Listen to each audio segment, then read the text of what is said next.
Aravind S. நான் 2 பாயிண்ட்ல வரப்போறேன். நீங்க முன்னாடி கேட்ட கேள்விக்கான பதில் இருந்து வரேன். இந்த மொத்த டீலுமே அதானிக்கும் எஸ்இசிஎலுக்கும் நடந்த டீல், எஸ்இசிஎலுக்கும் ஸ்டேட் கவர்மெண்ட்டுக்கும் நடந்த டீல். இந்த டீலை 2 பார்ட்டா பிரிச்சுக்கணும். அதானி எஸ்இசிஎலுக்கு சோலார் பவர் விற்கிறார், சோலார் பவரை எஸ்இசிஎல் மாநில அரசுகளுக்கு விற்கிறாங்க. சோ இதுல ஊழல் நடந்திருக்கு அப்படின்னு சொல்றது அமெரிக்கா விசாரணை அமைப்புகள் சொல்றாங்க. அது ஏன் சொல்றாங்கன்னா, இந்த டீல் அதானி எஸ்இசிஎலோட டீல்ல அமெரிக்கா தொடர்புடைய ஒரு நிறுவனமும் கனடா பேஸ்டா இருந்தாலும் அந்த எம்ப்ளாயிஸ் எல்லாம் அமெரிக்கா தொடர்புடைய என்டிட்டிஸ் இருக்கிறங்காட்டி தான் இதோட ஜூரிஸ்டிக்ஷன் அமெரிக்காவுக்கு போகுது. அமெரிக்கா அதன் மூலமாக தான் விசாரணை நடத்தி அங்க எஃபிசிஏ ஃபாரின் கரப்ட் பிராக்டிசஸ் ஆக்ட்ல அதே மாதிரி பல்வேறு குற்றச்சாட்டுகள் அடிப்படையில் ஒரு குற்றப்பத்திரிகை தாக்கல் செய்கிறார்கள். அதன் மூலமாக தான் அது வெளியே வருது. தற்போது கேள்வி என்ன, இதுல எதிர்கட்சிகள் என்ன சொல்றாங்கன்னா, நாடாளுமன்றத்துல இதுல ஜேபிசி விசாரணை நடத்த வேண்டும் என்பதுதான் எதிர்கட்சிகளோட வலியுறுத்தல். பாஜக தற்போது வரை அதற்கான எந்த பதிலும் கொடுக்கல. தமிழ்நாட்டுல இதை அப்படியே ஃபாஸ்ட் ஃபார்வர்ட் பண்ணி தமிழ்நாடு வந்தா, தமிழ்நாடு பாஜக தலைவரும் சரி, பாஜக கூட்டணியில் அங்கம் வைக்கும் பாமகவும் சரி, இருவருமே இதுல வெளிப்படைத்தன்மை வேண்டும், இல்ல என்ன நடந்துச்சுன்னு சொல்லுங்க அப்படிங்கிறாங்க. சோ எல்லாரும் ஒன்றாக இணைந்து ஏன் ஜேபிசி ஜாயிண்ட் பார்லிமெண்டரி கமிட்டி ஏன் ப்ரோப் ஏன் விசாரணைக்கு நம்ம ஏன் கோரிக்கை வைக்க கூடாதுங்கிறதா முதல் கேள்வி. இரண்டாவது, பாஜக சார்பில் பேசினவர் சொன்னாரு, அமெரிக்கா சொன்னாங்கிறதுக்காக மட்டும் நாங்க விசாரணை நடத்த முடியாது அப்படிங்கிற ஒரு பாயிண்ட சொன்னாரு. அவருக்கு ஞாபகம் இல்லைன்னு நினைக்கிறேன், எம்பரையர் டீல்னு ஒரு டீல் ஒன்று இருந்துச்சு. யூபிஏ காலகட்டத்துல பிரேசிலியன் கம்பெனிட்டு இருந்து அப்ப இருந்த யூபிஏ டிஃபென்ஸ் மினிஸ்ட்ரி அந்த ஏர்கிராப்ட் இன்ஜினை பிரேசிலியன் கம்பெனி எம்பரையர் கம்பெனில இருந்து வாங்கினாங்க. அது வாங்கினதுல முறைகேடு நடந்திருக்குன்னு இதே மாதிரி அமெரிக்கா விசாரணை அமைப்பு அந்த பிரேசிலியன் கம்பெனிக்கு எதிராக FCPAங்கிற ஒரு குற்றப்பத்திரிகையை தாக்கல் செய்யறாங்க. அதை சிபிஐ காக்னிசன்ஸ் எடுத்து இந்தியால சிபிஐ வழக்கு பதிவு செய்து விசாரணை செஞ்சாங்க. எக்ஸாக்ட் டிட்டோ அங்கேயும் இதே போல அங்க இருக்க FBI விசாரணை நடத்தி FCPAல ஒரு கேஸ் ஃபைல் பண்றாங்க. அதை சிபிஐ காக்னிசன்ஸ் எடுக்கும்போது இதுல ஏன் காக்னிசன்ஸே எடுக்க கூடாது? ஏன் அப்ப காங்கிரஸ் அரசுக்கு எதிராக வந்தா காக்னிசன்ஸ் எடுக்கலாம். இங்க மத்திய அரசு நிறுவனம் அதானி டைரக்டா டீல் பண்ணது மத்திய அரசு நிறுவனம் SECL. ஏன் இன்னைக்கு வரைக்கும் SECL சிபிஐக்கு ஒரு கம்ப்ளைண்ட் கொடுக்கல? இதுல ஏதோ ஒரு முறைகேடு நடந்திருப்பதாக இருக்கிறது. ஏன்னா இதுல மிடில் மேனா ஃபங்க்ஷன் பண்ணது SECL. முழு லோக்கஸும் சென்ட்ரல் கவர்மெண்ட்டுக்கு இருக்கு. மாநில அரசுகள் விசாரணை நடத்த முடியாது. மத்திய அரசோட அமைப்பு உள்ள இருக்கு.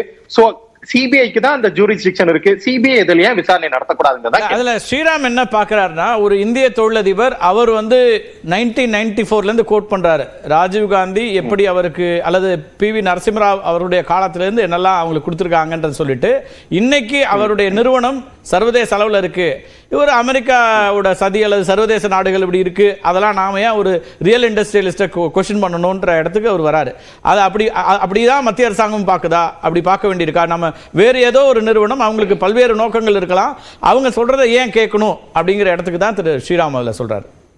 அப்படி இருந்துச்சுன்னா லூயி பர்கர் கேஸ்ல ஏன் சிபிஐ இதே மாதிரி காக்னிசன்ஸ் எடுத்தாங்க? அதுவும் இந்தியாவோட ஜாயிண்ட் வெஞ்சர்ல ஒரு கம்பெனி நடக்குது. அங்கேயும் இதே மாதிரி அசாம் அதே போல கோவால அங்கிருந்த Congress government Louis Berger company மூலியமாக இரிகேஷன் ப்ராஜெக்ட்ஸ்ல ஊழல் நடந்திருக்குன்னு அதே மாதிரி ஃபாரின் கரப்ஷன் பிராக்டிசஸ் ஆக்ட்ல அமெரிக்கா FBI சொல்லுது. அதுல விசாரணை நடத்தினாங்களே சிபிஐ. அதே போல எம்பரையர் டேல விசாரணை நடத்துறாங்களே. சோ எதிர்கட்சின்னு வரும்போது சிபிஐ உடனடியாக காக்னிசன்ஸ் எடுத்து விசாரணை நடத்தணும். ஆனா Agusta Westland for an example, அங்க இருக்கிற இட்டாலியன் இன்வெஸ்டிகேட்டர்ஸ் ஒரு கேஸ அவங்க ஒரு தகவல் எடுக்கிறாங்க. அதன் மூலியமாக சிபிஐ இன்னைக்கு வரைக்கும் காந்தி குடும்பம், அகமது பட்டேல் வரைக்கும் விசாரணை நடத்திட்டு வராங்களே. சோ ஒரு இன்வெஸ்டிகேஷன், ஒரு தகவல் வருதுன்னா அந்த தகவல் உண்மை தவறு நடந்திருக்கா இல்லையாங்கிறது விசாரிப்பது புலன் விசாரணை அமைப்புகளோட வேலை.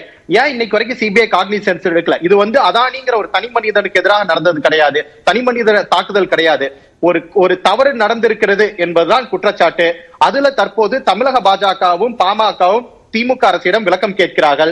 ஆனால் அந்த அறிக்கையின்படி தமிழ்நாடு மட்டும் கிடையாது, அதானிக்கும் மத்திய அரசு நிறுவனத்துக்கும் தொடர்பு அந்த பரிவர்த்தனை நடந்திருக்கிறது, மத்திய அரசு நிறுவனத்திலிருந்து மாநிலத்துக்கு நடந்திருக்கிறது. சோ ஏன் சிபிஐ விசாரணைக்கு ஏன் சொல்லக்கூடாது? இன்னைக்கு வரைக்கும் ஜேபிசி தடுக்கிறது யாரு? தெளிவா சொல்றாங்களே. இன்னைக்கு திரு அன்புமணி சொல்லியிருக்காரு, எந்த விதமான விசாரணையையும் நடத்தணும், அதை நாங்கள் ஆதரிக்கிறோம். அது அவரோட அறிக்கையை அதுதான் சொல்றாரு தெளிவா. இதுல நாடாளுமன்ற கூட்டுக்குழு விசாரணையை ஆதரிப்பதற்கு தயாராகத்தான் இருக்கிறோம், அதுல எங்களுக்கு எந்த மாற்று கருத்தும் இல்லைங்கிறார். ஏற்கனவே பத்திரிகையாளர் சந்திப்பிலையும் நான் அதை குறிப்பிட்டிருக்கேங்கிறார். ஓகேங்க, என்டிஏல ஒரு அங்கமா இருக்கிறார் அன்புமணி ராமதாஸ். உடனடியா JP நட்டாக்கு ஒரு கடிதம் ஒன்று எழுதலாமே பாஜக தலைவருக்கு, இதுல ஜேபிசி விசாரணை நடத்த வேண்டும், உண்மை என்னன்னு வெளிவட்டுமே சொல்லலாமே. அதையும் தயங்குறாரு.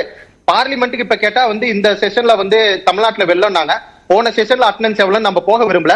சோ இதுக்கு அடுத்ததா தமிழ்நாட்டுல அறிக்கை விடுவதை தாண்டி எதிர்க்கட்சிகள் அனைவரும் ஒன்றாக இணைந்து ஜேபிசி விசாரணை வேண்டும்ங்கிறாங்க. இதுல அன்புமணி உடனடியாக ஏன் ஜேபி நட்டாக்கு கடிதம் எழுதல? ஒன்று.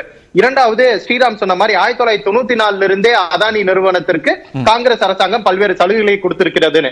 சோ பாஜக நிலைப்பாடு என்னன்னா, டெல்லி பாஜக நிலைப்பாடு காங்கிரஸ் வந்து வெல்த் கிரியேட்டர்ஸ்க்கு எதிரானவர்கள், தமிழ்நாட்டில் எந்த இந்தியால எந்த தொழிலதிபர்களும் வளர்ந்து விடக்கூடாது என்பதை மனதில் வைத்து காங்கிரஸ் செயல்படுதுன்னு காங்கிரஸ் குற்றச்சாட்டை சொல்றாங்க.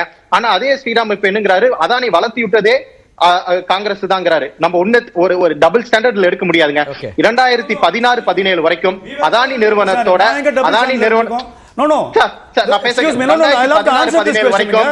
If there ever a double standard on Adani or Ambani, only the UP, only the MD government was against Adani and Ambani for their convenience.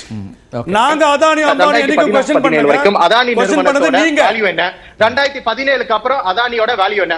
இது ஒரு எக்ஸ்போனன்ஷியல் ரைஸ் அதிகமா இருக்கு. பல்வேறு ஜிவிகே குரூப்ல இருந்து ஏசிசி சிமெண்ட்ல இருந்து பல்வேறு நிறுவனங்களை மிரட்டி இந்த நிறுவனங்களை அபகரிக்கிறார் என்பதுதான் குற்றச்சாட்டு. சோ இதுக்கு எதற்குமே பதில் கொடுக்காம 1994 இருந்து காங்கிரஸ் சலுகை கொடுத்திருக்குங்கிறது கிடையாது.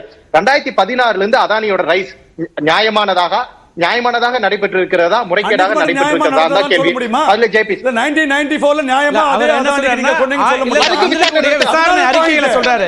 நீங்க கொடுக்கும்போது நியாயமா இல்ல அவர் என்ன பண்றாருன்னா விசாரணை அறிக்கைகளை சொல்றாரு. No, my quote was Adani ஏதோ இன்னைக்கு அவர்கள் வந்ததில்லை, ராஜீவ் காந்தி தான் என்னை வளர்த்து விட்டார்னு ஒரு செல்ஃப் கன்ஃபெஷன் பண்றாரு. அன்னைக்கு நியாயமா பண்ணிருப்பான்றதுக்கு இவங்க கேரண்டி கொடுக்க முடியுமா? சோ நான் என்ன சொல்றேன், எந்த தமிழ்நாட்டு இண்டஸ்ட்ரியலிஸ்ட், லெட் மீ கம்ப்ளீட்ங்க, எந்த கவர்மெண்டா இருந்தாலும் உள்நோக்கம் பண்ணக்கூடாதுன்னு என்னுடைய பாயிண்ட்.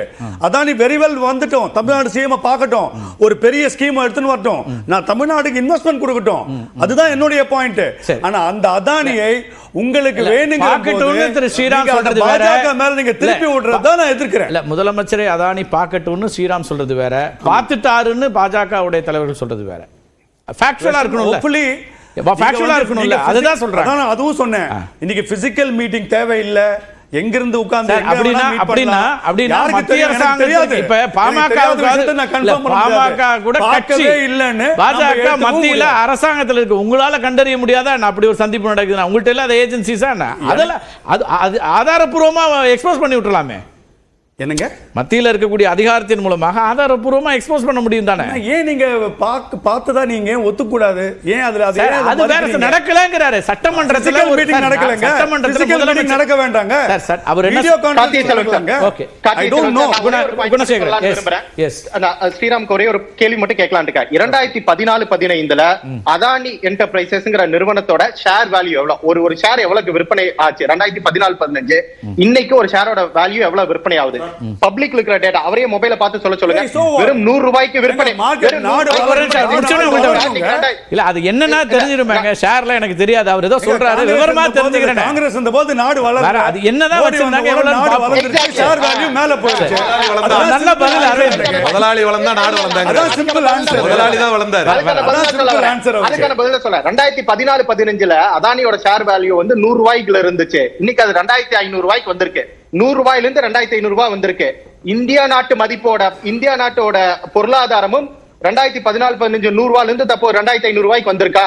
அதான் பொருளாதார வளர்ச்சியா? இந்தியாவோட பொருளாதார வளர்ச்சியும் அதானியோட பொருளாதார வளர்ச்சியும் ஒன்றுதான் ஸ்ரீராம சொல்ல சொல்லுங்க. ஆனா இப்ப வேற நிறுவனங்கள் எதுவுமே அவ்வளவு வளரலையா? இந்த ஷேர் வேற எந்த நிறுவனம் அந்த அளவுக்கு வரல. வேற எந்த நிறுவனமும் 100 ரூபாயில இருந்து 2500 ரூபாங்க. எந்த நிறுவனம் அந்த அளவுக்கு வரல? 300% வரைக்கும். ஆனா அவர் சொல்றது 20 வேல்யூ இல்ல, அவர் சொல்றது 25 மடங்கு. No, he is talking about share value. நீங்க 300% 400 எந்த கம்பெனிக்குமே 25 மடங்கு சார் இன்கிரீஸ் பண்ணலாம். 600% இது 25 மடங்கு sir. It's a fluctuation sir. 25 மடங்கு. நான் இதுக்கு தான் ஒரு அழகான பதில் சொன்னேன். காங்கிரஸ் கவர்மெண்ட்ல நாடு முன்னேறல, மோடி கவர்மெண்ட்ல நாடு முன்னேறல. நாட்டோட ஜிடிபி உயர்ந்திருக்கணும்ன்றாரு. ஆமா, சார் ஜிடிபி உயர்ந்திருக்கணும் சார். உங்களுக்கு எனக்கு அவருக்கு உயர்ந்தா அதானியோட வளர்ச்சி தான் அளவுகோல். அதானி வளர்ச்சி தான் அளவுகோல். 21 கோடி ஏழை மக்களை விளிம்பில இருந்து மேல எடுத்துன்னு வந்திருக்கு.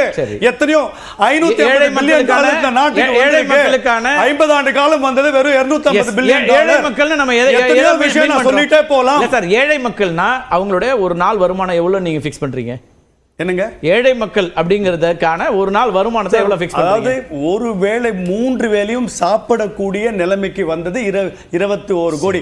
60 ஆண்டு காலம் So, நம்ம ஆண்டவரை கேளுங்க. 3 வேளை சாப்பிடுறோம். நீங்க என்ன பண்ணிட்டீங்க? 2 லட்சம் கோடி ஒண்ணா சொன்னா என்ன சார் இது? 2014 நீங்க சரி. வந்து சரி. எங்க உங்களுக்கு மழை வந்தா மட்டும் என்னுமே வர முடியாத மழை ஒரே நாள்ல வந்தா நாங்க எப்படி ஹேண்டில் பண்றதுன்னு கேக்குறவங்க. ஒரே ஒரு கேள்வி கொஞ்சம் இருங்க.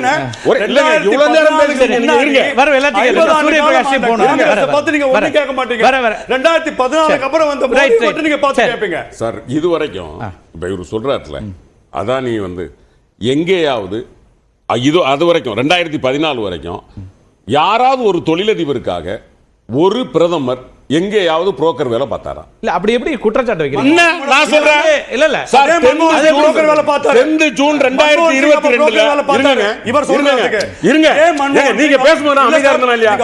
நீங்க இப்படி குறுக்க வந்தீங்கன்னா அப்புறம் பேச மாட்டேங்க. நீங்க கம்முன்னு இருங்க. நீங்க பேசுறது அமைதியா இருந்தீங்க. சரி சொல்லுங்க. சார், ஜூன் மாசம் 10ஆம் தேதி 2022 ஃபெர்டினண்டோ சொன்னாரா இல்லையா? என்ன சொன்னாரு? இலங்கை பாராளுமன்றத்திலே சொன்னாரு, எங்க ஈபில அதானிக்கு வந்து கொடுக்கணும்னு சொல்லி பிரதமர் நரேந்திர மோடி அழுத்தம் கொடுத்தாருன்னு சொன்னாரா இல்லையா? அதுக்கு பேர் ஆஸ்திரேலியாவில இருந்து கொடுத்தாங்களா சொன்னாங்களா இல்லையா? சார் நான் என்ன சொல்றேன் சார், இது எப்படி சார் நியாயம்? எந்த ஒரு பிரதமராவது இதுவரைக்கும் நாங்க எதனால அதானியை வந்து நாங்க வந்து ஒட்டுமொத்தமா மோசம் தூர தள்ளிடணும் சொல்ல எங்க குற்றச்சாட்டு வருதோ அப்பொழுது நாங்க எதுக்கத்தான் செய்யறோம். அது யாரா இருந்தா என்ன, அதானிக்கு எப்படி வர முடியும்? ஒட்டுமொத்தமா நிராகரிக்க முடியாது. ஏன்னா எல்லா மாநிலங்களிலும் இப்ப அவர் சொன்னாரு உங்களுக்கு வேணும்னா நல்லவனா இருக்கும்போது நாங்க பாராட்டுறோம். ஒரு நிமிஷம். இப்போ அதான் அவர் எல்லாருமே என்னன்னா ராஜ்யசபால இந்த விஷயத்தை முன்வைக்கலாம். இன்னொன்று ஜேபிசி எடுத்துட்டு வந்துட்டா அவங்க சொல்ற ஆர்குமெண்ட், திரு புகாரி சொல்ற ஆர்குமெண்ட்டும் ஒட்டுமொத்த இந்தியாவுக்கும் விசாரணை வரப்போது தமிழ்நாடு சேர்ந்து தானே, அதுதானே பிரதானமா இருக்கணும்னு கேட்கிறாரு. திமுக ஆதரவா பேசக்கூடியவங்களே தெளிவா என்ன சொல்றாங்கன்னா அதானியோட வளர்ச்சி சந்தேகத்துக்குரியதா இருக்கு அப்படிங்கிறத சொல்றாங்க. அப்படி இருக்கும்போது அப்படிப்பட்ட அதானி செய்த முதலீடுகள் தமிழ்நாட்டு அரசாங்கத்தை கூட அவர் செய்யற டீலிங்ஸ் மேல சந்தேகம் இருக்குன்னு நம்ம சொல்றோம். நிலக்கரி வாங்கின விஷயத்துல இருந்து டிரான்ஸ்ஃபார்மர் வாங்கும்போது 12 லட்சம் ரூபாய்க்கு மேல ஒரு டிரான்ஸ்ஃபார்மர் கோட்டேஷன் வாங்கியிருக்காங்க. ராஜஸ்தான்ல 8 லட்சத்துக்குள்ள வாங்கியிருக்காங்க. சென்ட்ரல் கவர்மெண்ட் 9 லட்சத்துக்குள்ள வாங்கியிருக்காங்க. சேம் டைம்ல ஒரு டிரான்ஸ்ஃபார்மர் 3 லட்சம் ரூபாய் முடிச்ச உடனே உங்கள்கிட்ட வர்றேன். 3 லட்சம் ரூபாய் வந்து கூட கொடுத்து வாங்கியிருக்காங்க. இந்த ஹை பவர் ஹை டிரான்ஸ்மிஷன் லைன்ஸ்க்கான டிரான்ஸ்ஃபார்மர்ஸ் 45,800 டிரான்ஸ்ஃபார்மர் வாங்கினதுல 400 கோடி ரூபாய் ஊழல் நடந்திருக்குன்னு சொல்லி பாமக வந்து முன்னாடியே ஒரு அறிக்கை கொடுத்து அதுக்கு அழுத்தம் கொடுத்தாங்க. அதுக்கும் இந்த வகையில நடவடிக்கை எதுவும் இல்லை. நான் என்ன சொல்றேன்னா இது வந்து தனியா செப்பரேட்டா சொல்றீங்க. அதானியோட தொடர்புடையதா சொல்றேன். தொடர்புடையதா சொல்றோம். சோ இப்போ என்னன்னா ஏற்கனவே இவர் அதானி தொடர்பான அறிக்கைகள் கொடுத்து விசாரணை பண்ணணும்னு சொன்னதுக்கு சந்தேகத்துக்குரிய நபரா இருக்க ஒருத்தரோட தொழிலை நீங்க விசாரிக்க கூடாதுன்னு நாங்க கேட்கிறோம். இதே சிபிஐ விசாரணைக்கு சேர்த்து இதையும் கொடுங்கன்னு கேட்கிறோம். அவர் வந்து கேட்கறது தப்பு இல்ல, கேட்கறதுல சந்தேகத்துக்குரிய தொழிலதிபர் தான் பாமகவும் நினைக்குதா? இப்பதானே வந்திருக்கு, நியூயார்க் கோர்ட் அதானே கேட்டிருக்கு. அது வர்றது வேற, பாமக நிலைப்பாட்டை கேட்க. இப்ப திமுக அதானி மேல எங்களுக்கு அதானி மேலயும் சந்தேகமா இருக்கு, முதல்வர் மேலயும் சந்தேகமா இருக்கு, தமிழ்நாடு மின்சார வாரியத்து மேலயும் சந்தேகமா இருக்கு. அதனால ஏன்னா தமிழ்நாடு மின்சாரம் மேல மேல நஷ்டம் அதிகமாயிட்டே போகுது. போன இந்த திமுக ஆட்சி வரதுக்கு முன்னாடி வரைக்கும் வருஷத்துக்கு 10,000 கோடி ரூபாய் நஷ்டம் இருந்தது அப்படின்னு சொன்னாங்க. விலைகளை ஏத்துனது மூலமா 30,000 இருந்து 40,000 கோடி ரூபாய் வரைக்கும் தோராயமா கரண்ட் பில் ஏறி இருக்கு அப்படிங்கிற ஒரு கணக்கு இருக்கு. இதை வந்து செந்தில் பாலாஜி வந்து அறிக்கையில மறுத்திருக்காரு தவிர என்ன ஆக்சுவலா ஏத்தி இருக்கோங்கிறத நம்பர் அவர் கொடுக்கவே இல்லை. ஒரு பேச்சுக்கு 30,000 கோடி ரூபாய் வந்து கூடுதல் வருமானம் ஆயிருக்குன்னா 10,000 கோடி ரூபாய் நஷ்டத்துல போன அதே மின்துறை இப்ப 20,000 கோடி ரூபாய் லாபத்துல போகணும்ல, 30,000 கோடி ரூபாய் அதிகமா. இந்த கேள்வியை கேட்கிறோம், இதை சொல்ல மாட்டாங்க. எந்த விதமான கேள்விக்கும் வெளிப்படையான ஒரு தகவலை கொடுக்காததுனாலதான் இந்த சின்ன ஒரு கேள்வி தான்.